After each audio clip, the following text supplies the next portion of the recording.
porque el Hijo del Hombre vino a buscar y a salvar lo que se había perdido. Vamos a orar. Señor, te damos gracias por este precioso día, gracias porque eres bueno y nos da la oportunidad, Señor, de poder reunirnos. Yo te ruego que tú nos ayudes en nuestro corazón para tener un deseo, tener un anhelo de conocerte un poquito más, de querer aprender más de ti. Te ruego que utilices esta lección y, Señor, de mi mente, de mi corazón, de mi boca, quita toda palabra simple, inútil, que no tenga que ver con esta lección. Y Dios, utiliza, Señor, por favor, las escrituras para el crecimiento, para la madurez de cada creyente. Y también, Señor, para que aquella persona que todavía no te conoce como Salvador, por favor, que la luz del Evangelio resplandezca en su corazón y el día de hoy venga a los pies de Jesús. Que sea tu Espíritu Santo tomando control. En el nombre de Jesús te lo rogamos. Amén y amén. Gracias, puede tomar asiento. La ocasión anterior nos quedamos en Lucas 6, de hecho estamos en Lucas 6 y leíamos los versículos 27 en adelante, fueron los últimos que vimos. Y en estos versículos 27 en adelante pudimos ver siete acciones del creyente, del Hijo de Dios. Del 27 al 30 dice así, Lucas 6, pero a vosotros los que oís os digo, amad a vuestros enemigos, haced bien a los que os aborrecen, bendecid a los que os maldicen y orad por los que os calumnian. Al que te hiera en una mejilla, preséntale también la otra, y al que te quite la capa, ni aun la túnica le niegues. A cualquiera que te pida, dale, y al que tome lo que es tuyo, no pidas que te lo devuelva. Entonces, vimos aquí 7 aspectos que son amar a nuestros enemigos, hacer bien a los que nos aborrecen, bendecir a los que nos maldicen, orar por los que nos calumnian, no tomar represalias, dar con generosidad y tratar a otros de la forma en que queremos ser tratados. De hecho, esto lo dice el versículo 31. Y como queréis que hagan los hombres con vosotros, así también haced vosotros con ellos. Entonces, estas acciones son una evidencia y debe de ser un anhelo del Hijo de Dios. Algo que es muy importante mencionar es que, lo repito, estas acciones se llevan a cabo no para ser hijo de Dios. Estas acciones se llevan a cabo no para ser hijo de Dios, sino porque eres hijo de Dios. Las puedes y debes de llevar a cabo. Espero se entienda. Porque somos hijos de Dios, podemos y debemos llevar a cabo estas acciones. Bueno, estas acciones, por supuesto, muestran algo que es muy importante, que es el amor. Y esta clase de amor señala a quien tiene este amor como una persona diferente. Una persona diferente. El versículo 32 dice, porque si amáis a los que os aman, ¿qué mérito tenéis? Porque también los pecadores aman a los que los aman. Entonces, el hecho de llevar a cabo estas acciones y tenerlas presentes en nuestro corazón, principalmente en nuestra mente, el tener el deseo de llevarlo a cabo, nos debe de hacer diferentes, debe de marcar una diferencia. Y esta diferencia no es porque pretendamos o se pretenda ser más que los demás, de ninguna manera, no es así. Sino esta diferencia es para dar testimonio de que somos hijos de Dios. Dar testimonio de que tenemos una vida distinta para querer agradar a aquel que nos salvó. Entonces estas acciones son particulares y deben de ser particulares para el Hijo de Dios, ya que el Hijo de Dios debe de actuar como su Padre Celestial. retomando el 32, vamos a leer al 35 y estos versículos dicen así. Porque si amáis a los que os aman, ¿qué mérito tenéis? Porque también los pecadores aman a los que los aman. Y si hacéis bien a los que os hacen bien, ¿qué mérito tenéis? Porque también los pecadores hacen lo mismo. Y si prestáis a aquellos de quienes esperáis recibir, ¿qué mérito tenéis? Porque también los pecadores prestan a los pecadores para recibir otro tanto. Versículo 35. Amad pues a vuestros enemigos y haced bien y prestad, no esperando de ello nada, y será vuestro galardón grande, y seréis hijos del Altísimo, porque Él es benigno para con los ingratos y malos.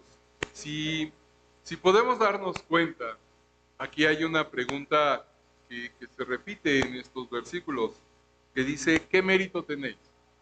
¿Qué mérito tenéis? ¿Qué estás haciendo de más? ¿Qué te hace diferente? Y el Señor nos dice, pues los pecadores también hacen eso, los pecadores también hacen lo otro. Entonces aquí lo importante es que exista esa diferencia en el Hijo de Dios como testimonio de saber, de que la gente se dé cuenta en quién hemos creído. Por supuesto, pues es Cristo, es la persona del Señor en quien nosotros hemos creído. Después de estos versículos, el Señor enseña a sus discípulos un principio fundamental, un principio que es eterno. Y esto es: lo que se siembra, se cosecha. En los versículos 36 en adelante es como podemos ver esto. Dice así el 36. Sed pues misericordiosos, como también vuestro Padre es misericordioso. No juzguéis, y no seréis juzgados. No condenéis, y no seréis condenados. Perdonad, y seréis perdonados. Dad, y se os dará. Medida buena, apretada, remecida y rebosando, darán en vuestro regazo. Porque con la misma medida con que medís, os volverán a medir. Bueno, este principio de igual forma lo encontramos en Gálatas, lo escribe el apóstol Pablo.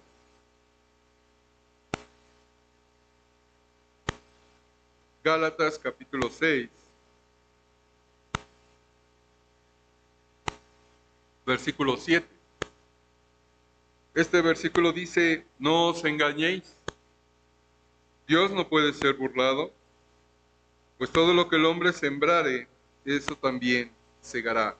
Y es el principio que está mencionando el apóstol Pablo, haciendo referencia también a lo que el Señor está mencionando en estos versículos de Lucas.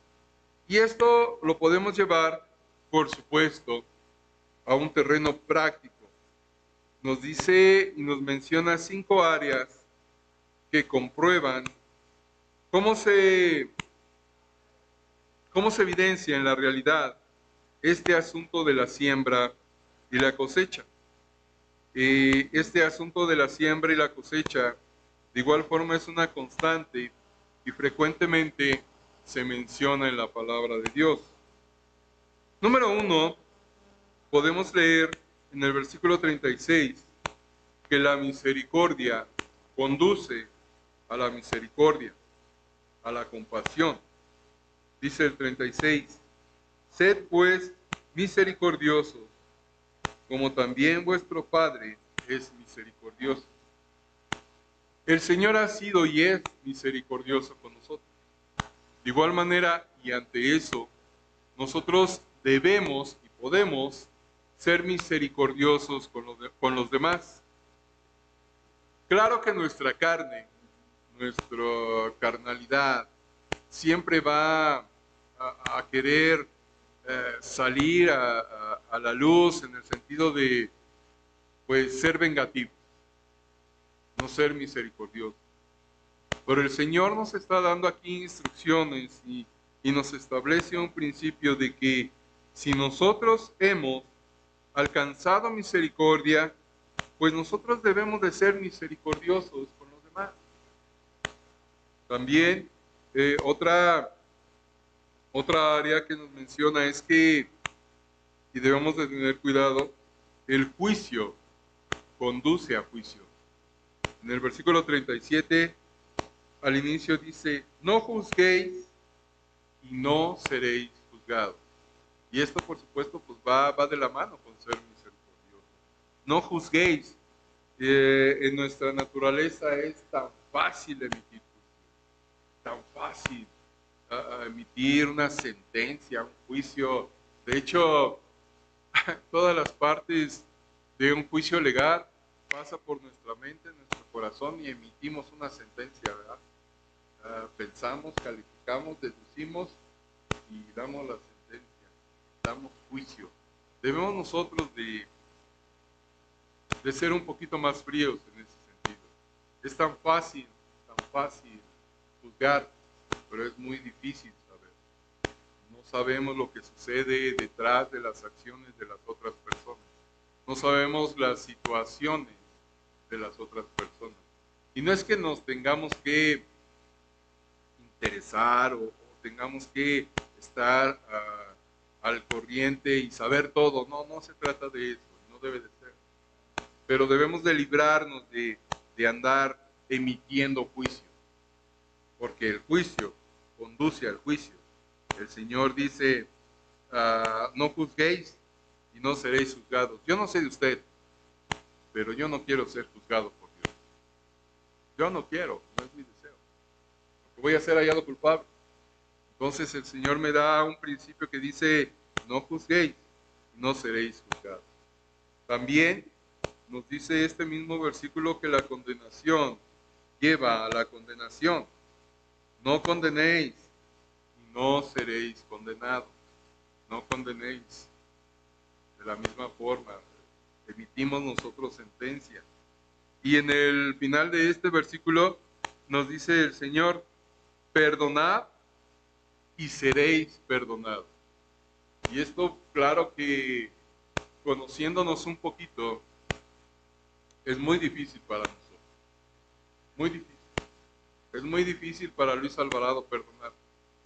De verdad, es muy difícil para Luis Alvarado perdonar. Pero yo confío y creo que el Señor, en el momento en que yo creí, Él me ha dado de su Espíritu Santo y Él me da la capacidad para poder perdonar. Porque el Señor me ha perdonado. Y ese no es un perdón como lo concibe el ser humano. No es un perdón como nosotros probablemente crecimos aprendiéndolo. Yo me acuerdo de algunas frases de algunos adultos cuando yo niño. Está bien, te perdono, pero nunca lo voy a olvidar. Está bien, te perdono, pero nunca me dirijas la palabra. Eso no es perdón. El perdón y la clase de perdón que el Señor nos da, nos lo dice en las Escrituras. Hay un pasaje, no lo tengo ahorita de la cita, pero hay un pasaje donde dice que nuestros pecados son aventados al abismo, al fondo del mar. Pobres peces, ¿verdad? Pero son aventados al fondo del mar. Y el Señor ya no lo trae al recuerdo. Ese es el tipo de perdón y la clase de perdón que nosotros debemos, y tenemos la capacidad, si usted ha creído en Cristo, debemos de practicar. Perdonar. Está bien, ya lo paso por alto, lo olvido. Ya no lo traigo a la memoria, ya no lo traigo al presente. Si usted ha perdonado, ya no lo traiga al presente. ¿Cuál es la palabra? A veces reprochamos, lo traemos, nos hacen algo y ¿te acuerdas cuando me lo dijiste aquella o me lo hiciste aquella ocasión y todavía quieres que te perdone? Es una enseñanza amplia este asunto del perdón, pero se resume en que si Dios le ha perdonado, si Dios te ha perdonado, perdona. como Dios te perdonó. Perdón. Porque el perdón produce perdón. También otra área es que el Señor nos enseña que dar conduce a dar. Cuando nosotros recibimos, esto es, que alguien nos da, nosotros debemos de dar también. El versículo 38 lo menciona. Dice, dad y se os dará. Y esto que sigue, imagíneselo usted como alguien que después de cortar el pasto, lo empieza a juntar en una bolsa. Todo el pasto lo empieza a juntar en una bolsa. Y de repente ya no le cabe. ¿Qué hacemos con la bolsa? Le hacemos así, le apretamos para que quepa más, ¿verdad?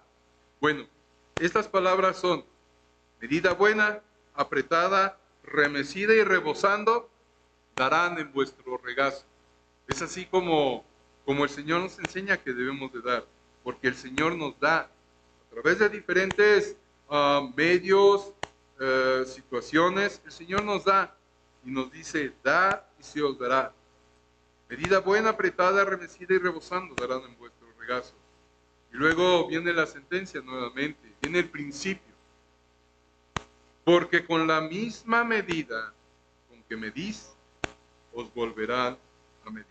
Y esto se cumple inexorablemente, se cumple de verdad. De ahí que debemos nosotros ser misericordiosos, evitar juicio, evitar condenación, perdonar y dar. En los siguientes versículos, el Señor de igual forma nos continúa enseñando. Versículo 39. Y les decía una parábola. ¿Acaso puede un ciego guiar a otro ciego? ¿No caerán ambos en el hoyo? El discípulo no es superior a su maestro, mas todo el que fuere perfeccionado será como su maestro. ¿Por qué miras la paja que está en el ojo de tu hermano y no echas de ver la viga que está en tu propio ojo? ¿O cómo puedes decir a tu hermano, hermano, déjame sacar la paja que está en tu ojo, no mirando tú la viga que está en el ojo tuyo? Hipócrita, saca primero la viga de tu propio ojo y entonces verás bien para sacar la paja que está en el ojo de tu hermano. No es buen árbol el que da malos frutos, ni árbol malo el que da buen fruto, porque cada árbol se conoce por su fruto, pues no se cosechan higos de los espinos, ni de las zarzas se vendimian uvas. El hombre bueno, del buen tesoro de su corazón saca lo bueno, y el hombre malo, del mal tesoro de su corazón saca lo malo. Porque de la abundancia del corazón habla la boca. El Señor continúa con sus enseñanzas y aquí nos muestra algo que es obvio. Yo creo que pudiéramos en un momento pensar que hasta sobra que el Señor nos lo diga, pero si Él nos lo dice, no sobra, lo necesitamos escuchar. Alguien que es ciego, por supuesto que va a llevar a otra persona a un hoyo. Alguien que es ciego no puede guiar a nadie. Nadie.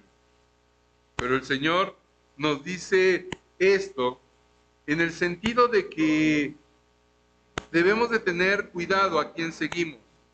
Y debemos nosotros de estar apercibidos, de tener buena vista para poder encaminar a otros. De igual forma, nadie, de acuerdo con el 40, el Señor nos dice que los discípulos deben de imitar a su maestro. El discípulo debe de querer ser como su maestro. Versículo 40. El discípulo no es superior a su maestro, mas todo el que fuere perfeccionado será como su maestro. Y aquí nosotros debemos de tener en mente una cosa. ¿Quién es nuestro maestro? ¿O quién debe ser nuestro maestro? El Señor. Por tanto, como discípulos, nosotros debemos imitarlo. Imitarlo. En los siguientes versículos, el Señor nos muestra que debemos de librarnos y hacer a un lado nuestras faltas, enderezar y estar en el camino de corregir nuestra vida antes de querer ayudar a otra persona. Es lo que nos dice en los versículos 41, 42. ¿Por qué miras la paja que está en el ojo de tu hermano y no echas de ver la viga que está en tu propio ojo? Y el Señor hace esta comparación para darnos cuenta de algo muy importante, que está relacionado con todo lo que el Señor está diciendo. Ser misericordioso, no emitir juicio, no emitir condena. Porque muchas veces, yo creo que tal vez siempre, no podemos darnos cuenta cuando estamos tratando de sacar una minúscula partícula, o queremos hacer eso, entiéndase la figura, del ojo de nuestro semejante, pero en nuestro ojo, el Señor dice una viga, y una viga en comparación con una paja, pues yo creo que se entiende la diferencia. Y el Señor lanza esta palabra que dice en el 42, hipócrita, no seas hipócrita. Saca primero la viga de tu propio ojo, y entonces verás bien para sacar la paja que está en el ojo de tu hermano. Está hablando de tener la intención, de querer nosotros exponernos a la palabra de Dios y darnos cuenta de cómo somos realmente, para que en esa buena intención podamos auxiliar a los demás. Pero si nos comportamos con juicio, con condenación, el Señor nos dice una palabra bien tremenda, una palabra bien pesada, y esa palabra es hipócrita. Hipócrita. El Señor compara nuestra viga y dice que en el ojo de nuestro semejante hay una paja, una pajita. No podemos nosotros pretender ayudar a los demás o señalar a los demás, de hecho ni debemos pretender, pero no debemos señalar a los demás, sino ocuparnos en nuestra vida.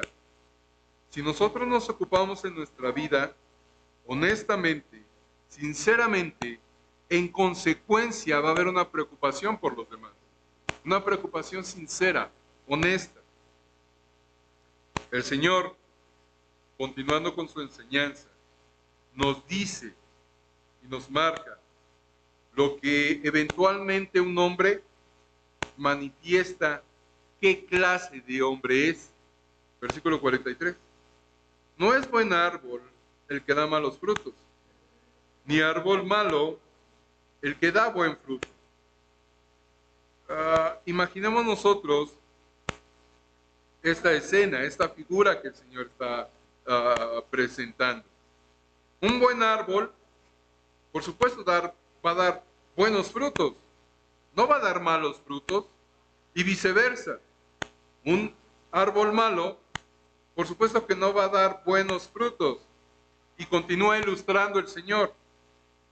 Porque cada árbol, 44, porque cada árbol se conoce por su fruto, por su fruto. Y esto, pues debe de simbolizar para nosotros bastante, bastante. El Señor lo aterriza más en el 45. El hombre bueno, del buen tesoro de su corazón saca lo bueno. Y el hombre malo, del mal tesoro de su corazón, saca lo malo. Hermanos, es clarísimo lo que dice el Señor. Pero si nosotros no nos ocupamos, ni tenemos la intención de que verdaderamente el Señor, pues es que el Señor nos muestra, pero si nosotros no nos ocupamos, ni tenemos la intención de querer saber cómo verdaderamente somos, no vamos a avanzar. Dice el Señor aquí, porque de la abundancia del corazón habla la boca. Miren, antes de que el Señor me alcanzara, antes de que conociera yo a Cristo, yo hablaba puras perversidades, puros temas simples, vanos, inútiles, entre otras perversidades. ¿Por qué? Porque eso es lo que había en mi corazón. Pura perversidad, pura maldad, pura simpleza, pura tontería, pura absurdez. Cuando el Señor me alcanza, me transforma, comienza a trabajar conmigo, Él hace un cambio en mi corazón. Yo tuve la disposición, en un inicio, lo confieso, no mucha, pero tuve la disposición de que el Señor comenzara a trabajar en mi corazón. Y todas esas cosas, el Señor fue tratando con ello, fue tratando con ello. Entonces, si nosotros no dejamos que el Señor trabaje en nuestro corazón, mire, lo que nosotros, por nosotros mismos, vamos a albergar en nuestro corazón, son cosas malas. Y si nosotros albergamos, cuidamos, atesoramos y tenemos cosas malas en nuestro corazón, ¿qué cree que va a salir de nuestra boca? Pues cosas malas, cosas simples, cosas inútiles. Un hijo de Dios debe tener y acrecentar la intención de ser diferente, la intención de cambiar. Debe tener y acrecentar una intención de ser como Cristo, de ser como Cristo. Eso fue lo que pasó en Hechos, cuando los primeros discípulos, en Hechos 11, versículo 26, aquí está hablando de la primera iglesia, los primeros discípulos, y en aquel tiempo, así debería de ser en la actualidad, pero estamos todavía, yo creo, muy lejos de eso. Pero en aquel tiempo todo giraba en torno a una persona. Todo giraba en torno a una persona. Todo pensamiento, todo plan, toda actividad, toda palabra giraba y giró en torno a una persona, en torno a Cristo. Era lo que hablaban los discípulos. Era lo que testificaban los discípulos. De ahí que sucedió esto, versículo 26. Y se congregaron allí, hablando de los discípulos, y se congregaron allí todo un año con la iglesia. Y enseñaron a mucha gente. ¿De qué enseñaban? De Cristo. Y a los discípulos se les llamó cristianos por primera vez en Antioquía. Luego, ¿por qué el calificativo de cristiano? ¿Por qué el apelativo, el apodo de cristiano? Lo único que hablaban era ¿qué? Cristo. Lo único que vivían era ¿qué? Mejor dicho, ¿quién? Cristo. Y miren, esta figura se entiende si nosotros lanzamos una mirada así muy por encima a lo que es la historia, ubicándonos en la Revolución Mexicana. A los seguidores de Zapata, ¿cómo los identificaban? ¿Cómo les decían? Zapatistas. A los seguidores seguidores de Venustiano Carranza, ¿cómo les decían? Hasta existió un término, vamos a carrancear, ¿no? Por lo que hacían en aquel tiempo. A los seguidores del régimen en aquel tiempo, este señor, el general Porfirio Díaz, ¿cómo le decían? ¿Se pueden ustedes imaginar a un porfirista, yendo en pos de Zapata? Pues, ¿qué te pasa? Estás en el bando equivocado, ¿no? A los seguidores de este señor Doroteo Arango, Francisco Villa, ¿cómo les decían? Hubo un tiempo, si lo checamos, hubo un tiempo en que villistas y zapatistas no se llevaban bien, aunque perseguían casi la misma causa, pero no se llevaban bien.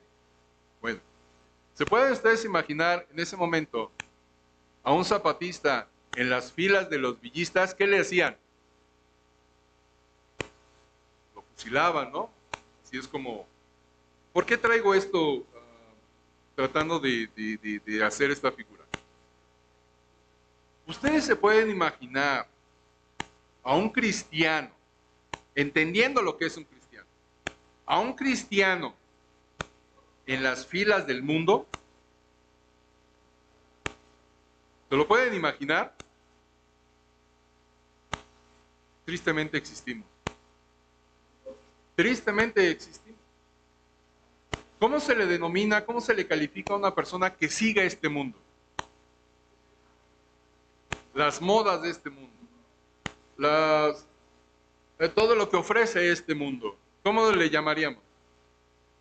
Mundano, ¿no? Entonces, ¿pueden ustedes imaginarse, pues, a un cristiano en las filas del mundo?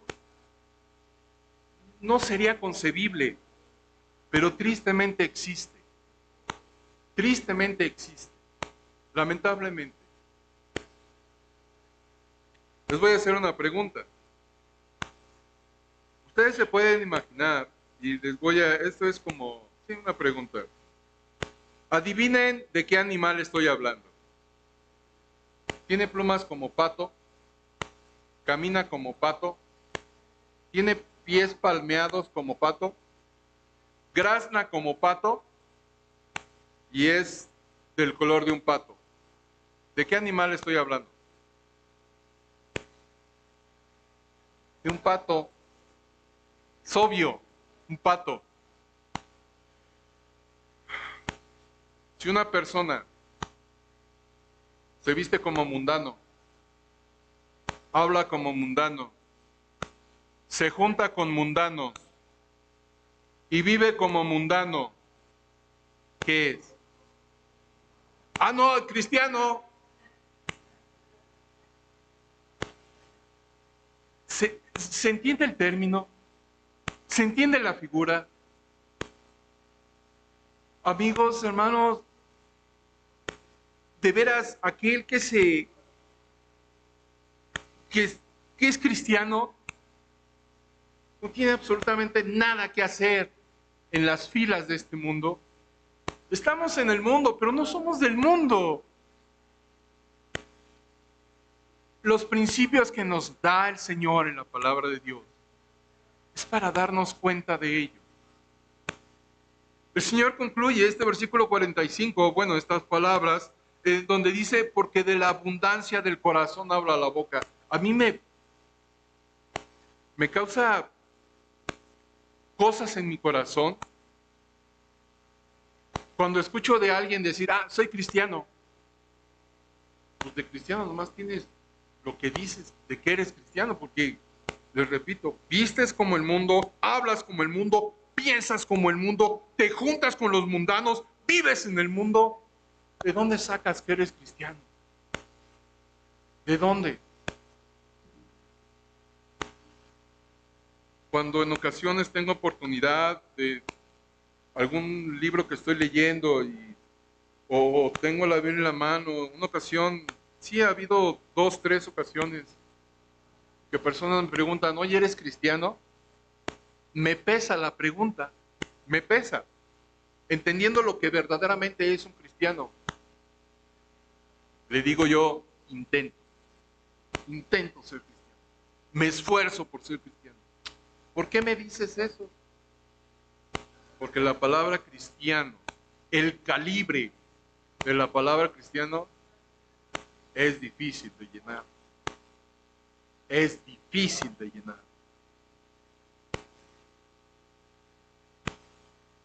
El Señor nos enseña estos principios y es para darnos cuenta cómo nosotros estamos viviendo. ¿Cómo estamos viviendo? No por nada.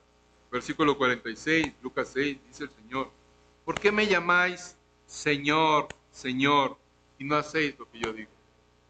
Creo que bastante hemos hablado de esto. Todo aquel que viene a mí y oye mis palabras y las hace, os indicaré a quién es semejante. Y el Señor dice estos siguientes versículos en referencia a la lectura que nosotros iniciamos en la lección con Mateo 7, versículo 48. Semejante es al hombre que al edificar una casa, cavó y ahondó y puso el fundamento sobre la roca. Y cuando vino una inundación, el río dio con ímpetu contra aquella casa, pero no la pudo mover, porque estaba fundada sobre la roca. Mas el que oyó y no hizo, semejante es al hombre que edificó su casa sobre tierra, sin fundamento, contra la cual el río dio con ímpetu, y luego cayó, y fue grande la ruina de aquella casa. No es suficiente, claro que no es suficiente, llamar al Señor, Señor. No es suficiente. Es verdaderamente vivir dando testimonio de que Él es nuestro Señor. El Señor es la roca. Y nosotros debemos de fundamentarnos y edificar nuestra vida sobre esa roca. Sobre esa roca. La verdad es que estas enseñanzas por parte del Señor, que son bastante prácticas, de mucha practicidad en nuestra vida, se puede resumir en que nosotros, nuestra vida, debe de ser fundamentada verdaderamente en la roca, quien es Cristo el Señor. Verdaderamente. La pregunta que pudiera lanzarse es, ¿tú estás edificando tu vida sobre la roca? ¿Conoces a la roca? ¿Conoces a Cristo? Si no es así, debes de venir a Él. Debes y tienes que venir a Él, porque tienes un serio problema. Estás enemistado con Dios y necesitas reconciliarte con Él, y la única manera es a través de Jesús. Vamos a quedarnos aquí, vamos a orar. Señor, te damos gracias por tu palabra, que tú hagas la obra, Señor, para que pueda dar fruto que te agrade en nuestra vida. Yo sé, Señor, que tu palabra transforma, tu palabra convence, mas, Señor, la última decisión es personal. Yo te ruego que nos animes a poder tomar una decisión que sea de tu agrado y que se lleve a cabo, Señor, en una vida de testimonio.